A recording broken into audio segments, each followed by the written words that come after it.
আওয়ামী লীগ শাসন আমলে ইউনিয়ন পরিষদ থেকে শুরু করে উপজেলা জেলা পরিষদ নির্বাচন, মেয়র নির্বাচন, জাতীয় নির্বাচন এমন কোনো নির্বাচন ছিল না যে নির্বাচনে কারচুপি এবং দুর্নীতি ছাড়া কোনো নির্বাচন হয়েছে। আমরা ট্রেড বডির নির্বাচন যদি এফবিসিসিআই, বিকেএমএ, বিজিএমএ সহ সকল ট্রেড বডির নির্বাচনে কোনো রকমভাবে ইলেকশন না হবে, সেখানে সিলেকশনের মাধ্যমে সেখানে নির্বাচিত হতো। এমনও ঘটনা ঘটেছে, কোনো পাড়ায় মহল্লায় বড় অ্যাপার্টমেন্ট রয়েছে, সেই অ্যাপার্টমেন্টের কমিটি কে হবে কমিটির সভাপতি, সেই সভাপতি নির্ধারণ করে দিত পলিটিক্যাল লিডাররা। সুতরাং বিগত সরকারের আমলে বাংলাদেশে জাতীয় নির্বাচন সহ ছোটো খাটো বড় সমিতির কোনো নির্বাচনই কোনোভাবেই অংশগ্রহণকারীদের মাধ্যমে কোনো গণতন্ত্র কোনো প্রক্রিয়ার মধ্য দিয়ে আমরা নির্বাচন অনুষ্ঠিত হতে আমরা দেখতে পাইনি। আমরা বুঝতে পারছি যে মাননীয় প্রধান উপদেষ্টা এই ফেব্রুয়ারির মধ্যে একটা নির্বাচন হবার একটা আশাবাদ ব্যক্ত করেছেন।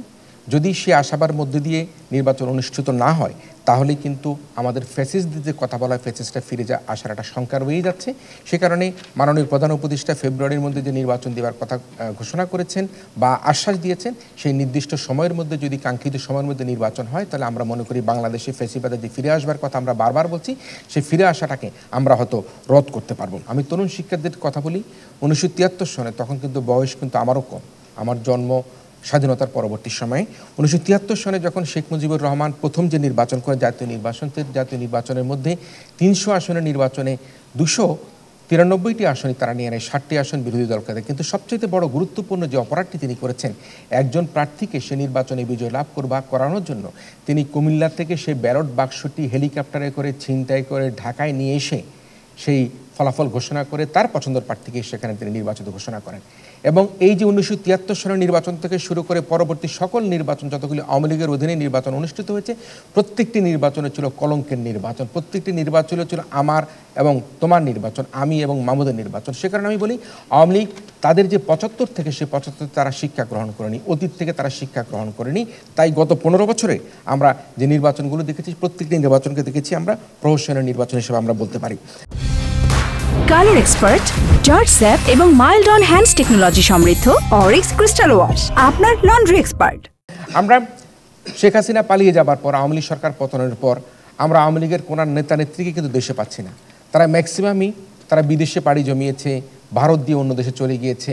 এখন নানাজন নানাভাবে সোশ্যাল মিডিয়ার মধ্যে বলছে আমি 1 ঘন্টা পানিতে ডুবেছিলাম, কেউ বলেছে আমি বাথরুমে লুকিয়েছিলাম, কেউ বলছে আমি অনেকক্ষণ কচুরি পানার মধ্যে ছিলাম, নানা কিছু কিন্তু বিদেশে বসে বসে দিচ্ছে। কিন্তু তিনি এই কথা বলছে না আমি কেন সেই বাথরুমে লুকিয়েছিলাম, আমি কেন কচুরির পানা পাড়ি দিয়ে আমি বাংলাদেশ থেকে ভারত হয়ে বা অন্য কোনো সীমান্ত দিয়ে দেশ থেকে পালিয়ে যেতে বাধ্য হয়েছিলাম। শেখ হাসিনা পালিয়ে যাবার পরে বাংলাদেশের নেতৃত্ব দিবার মতো আওয়ামী লীগের কোনো ব্যক্তিকে এখন খুঁজে পাওয়া যাচ্ছে না।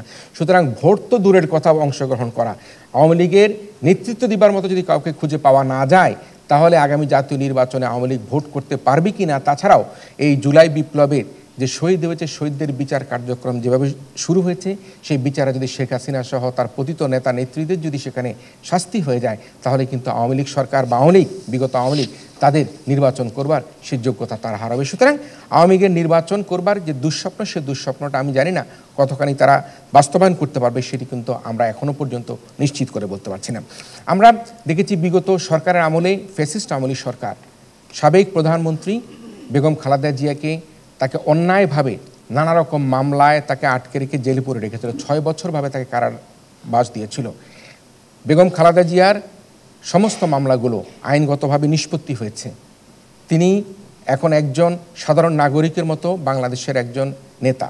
আমরা আশা করব যেহেতু বেগম খালেদা জিয়ার বিরুদ্ধে সকল ধরনের মিথ্যা এবং ষড়যন্ত্রমূলক মামলার নিষ্পত্তি হয়েছে, তিনি যাতে আগামী জাতীয় নির্বাচনে, দেশবাসী আশা করে তিনি যাতে জাতীয় নির্বাচনে অংশগ্রহণ করেন এবং যার দেশবাসী মনে করে যদি বেগম খালেদা জিয়া সর্বোচ্চ যে কোটি আসনে নির্বাচন কমিশন নির্বাচনে অংশগ্রহণ করবার সুযোগ দেয়, বিগত সময়ের মতো বেগম খালেদা জিয়া ব্যাপক ভোটের ব্যবধানে বাংলাদেশে পুনরায় তিনি নির্বাচিত হবেন এবং তার ভোটের ব্যবধান ইতিপূর্বে আমরা দেখেছি যে আকাশ পাতাল যে পার্থক্য, সে পার্থক্যের মধ্যে দিয়ে বেগম খালেদা জিয়া আবারও নির্বাচিত। এবং সে কারণে আমি জনগণের পক্ষ থেকে এই আশাবাদ ব্যক্ত করতে চাই আগামী জাতীয় নির্বাচনে যেহেতু বেগম খালেদা জিয়ার বিরুদ্ধে যে মিথ্যা অপপ্রচারমূলক ষড়যন্ত্রমূলক মামলাগুলো নিষ্পত্তি হয়েছে, তাই তিনি যাতে আগামী জাতীয় নির্বাচনে অংশগ্রহণ করে দেশের সেরা নেত্রী হিসেবে আবারও প্রমাণ করবার চেষ্টা করেন, সেটি কিন্তু আমি আজকে গণমাধ্যমের মাধ্যমে বেগম খালেদা জিয়া সহ তার দলকে আমি আহ্বান জানাতে চাই।